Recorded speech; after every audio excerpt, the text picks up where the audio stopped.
नमस्कार, मैं हूं शिव कुमार शर्मा और आप देख रहे हैं अमर उजाला.com। अभी उत्तराखंड अपर पीसीएस 2021 का रिजल्ट जारी हो चुका है। इसमें लक्सर तहसील क्षेत्र के खानपुर विकास खंड के प्रहलादपुर गांव निवासी अरविंद कुमार जी का इसमें चयन हुआ है। आइए हम उनसे बात कर लेते हैं। जी अरविंद कुमार जी, आपका हमारे अमर उजाला.com यूट्यूब चैनल में स्वागत है। Thank you sir. आपको बहुत बहुत शुभकामनाएं। बहुत धन्यवाद जी। अरविंद कुमार जी, आपकी प्रारंभिक शिक्षा कहाँ हुई? मेरी प्रारंभिक शिक्षा गांव भारवाला में हुई है। सबसे पहले तो 8वीं मैंने वहीं से की।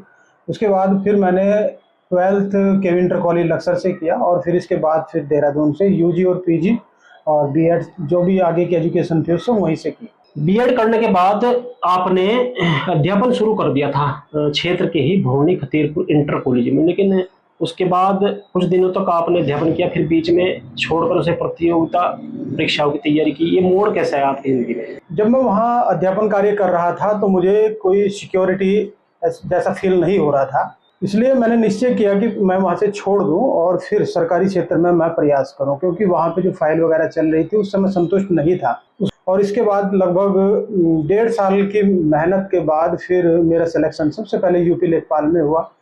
उसके बाद कई सारे मैंने फॉर्म अप्लाई कर रखे थे, उसी क्रम में फिर उत्तराखंड का पटवारी भी मैंने किया। फिर उसके बाद फिर मेरा एलटी गणित के लिए सिलेक्शन हो गया। उसके बाद फिर एक जो कोऑपरेटिव बैंक होते हैं उसमें प्रबंधक पद पर भी मेरा चयन हुआ और इसके साथ साथ एक और रिजल्ट भी आउट हुआ। मैंने बहुत सारे एग्जाम दे रखे थे, तो ये शहरी विकास विभाग में कर निरीक्षक का एक पद था, उस पर भी हुआ। और फिर उसके बाद में 1 साल बाद में फिर मेरा चयन प्रवक्ता गणित के पद पर हो गया। वहाँ पर लगभग 8-9 साल कार्य करने के बाद, लगभग 8.5 साल कार्य करने के बाद अब मेरा चयन उत्तराखंड अपर पीसीएस 2021 में हुआ है। और ये जो मेरा चयन हुआ है ये राज्य कर अधिकारी पद पर हुआ है। अब आपका आगे सपना क्या है?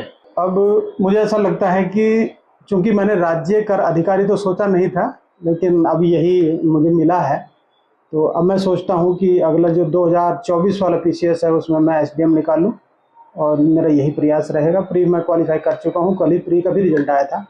आप गणित के टीचर हैं और आजकल बच्चे गणित से बहुत डरते हैं। आप उन्हें, क्योंकि उन पर बोझ भी रहता है, दबाव भी रहता है बच्चों को, क्या टिप्स देंगे कि वो आसानी से उस गणित के विषय को समझ सके?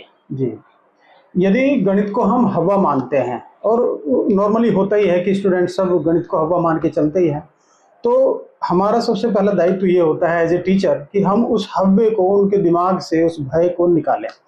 और अपने अध्यापन कार्य में मैं यही कार्य करता हूँ कि उनके दिमाग से उस भय को निकालता हूँ। बस भय निकलते ही सब चीज़ें आसान होनी शुरू हो जाएगी। आज सोशल मीडिया का युग है। बच्चे स्कूल से घर आकर बैग फेंक कर फोन पकड़ लेते हैं और रात तक वो फोन नहीं छोड़ते। यूट्यूब हो, फेसबुक हो, इंस्टाग्राम हो या सोशल मीडिया का अन्य प्लेटफॉर्म हो, इससे आपकी नज़र में बच्चों के भविष्य पर क्या असर पड़ेगा और क्या इसके बचाव के तरीके हैं? जी, सोशल मीडिया और जो ऑनलाइन प्लेटफॉर्म है आज के जीवन की सबसे बड़ी ज़रूरत बन गई है। यदि हम इसको पॉजिटिव वे में लेते हैं तो ये बहुत बढ़िया चीज़ है। यदि हम इसको नेगेटिव वे में ले लेते हैं, बच्चे जब नेगेटिव वे में इसको लेके चलते हैं तब ये बहुत नुकसानदायक होता है। होता भी यही है कि जब गार्जियन मोबाइल बच्चे के हाथ में थमाता है तो उस समय एक पॉजिटिव वे में ही बच्चे को दिया जाता है, लेकिन बच्चा अपने हिसाब से उसको फिर थोड़ा सा उसको अपने हिसाब से चलाता है, तो नेगेटिव वे में जाने की उसकी संभावना बढ़ जाती है। अब करना हमें ये रहता है, एक वहाँ पे सेमिनार भी हुआ था सर, मैंने उसको थोड़ा सा वो भी किया था, संबोधित भी किया था। तो मैंने वहाँ भी यही कहा था टिहरी गढ़वाल में कि यदि हम बच्चे को मोबाइल चलाते समय अपनी नज़र में रखते हैं तब संभावनाएं पॉजिटिव वे में ही जाने की रहती हैं, और जैसे ही अगर नज़र हटी तो दुर्घटना हटी वाली स्थिति आ जाती है। हाँ, सोशल मीडिया भी है और अखबार का भी अपना महत्व है। तो आपका जो तैयारी की उसमें अखबार का या पत्रिकाओं का क्या महत्व रहा? क्या कितना समय दिया? क्या उसमें कुछ सटीक ऐसे क्वेश्चन आए जो आपको उससे लाभ मिला? जी बिल्कुल। सर, जब हम किसी कॉम्पिटिटिव एग्जाम्स की तैयारी करते हैं तो अखबारों का और पत्रिकाओं का बहुत बड़ा रोल होता है, क्योंकि हमें करंट अफेयर्स से उससे रूबरू होने का मौका मिलता है और दुनिया में क्या घटित हो रहा है, देश में क्या घटित हो रहा है, उन सारी चीज़ों से हम परिचित होते हैं। तो इसी क्रम में मैंने भी यही किया कि मैंने भी कंटिन्यू अखबार पढ़े और अखबारों के साथ साथ भी मैगजीन भी मैं कंटिन्यू पढ़ता था। अगर मेरा एग्ज़ाम को लेट भी होता था तो मुझ पे इसका कोई फ़र्क नहीं पड़ता था।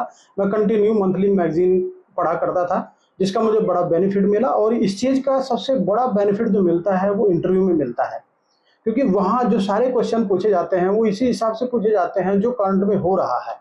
आपका समाज के लिए और आज के युवाओं के लिए क्या संदेश है? आज का जो युवा है वो रास्ते से पथ भ्रमित हो रहा है। तो पथ भ्रमित का जो कारण मैं मानता हूँ सबसे बड़ा है कि अपने आप में जी रहे हैं, कोई टारगेट नहीं है। जब हम कोई टारगेट नहीं लेके चलते हैं तब हमें ये नहीं पता है कि हम कहाँ जा रहे हैं। यही सबसे बड़ी समस्या आज के युवा की बन गई है। तो मैं आज के युवा को यही कहना चाहता हूँ कि टारगेट फिक्स करें।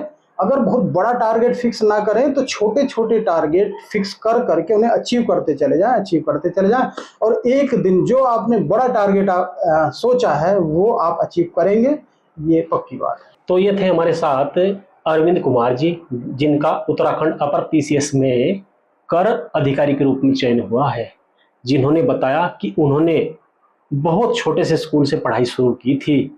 ये जरूरी नहीं कि बच्चे अगर बड़े स्कूल में पढ़ें तभी वह कामयाब होंगे। साथ ही उन्होंने बताया कि बच्चों को अगर सोशल मीडिया यानी फ़ोन अगर दें तो उन पर नज़र रखें, ताकि वह सकारात्मक वीडियो ही देखें, ताकि उनके जीवन में बदलाव आए।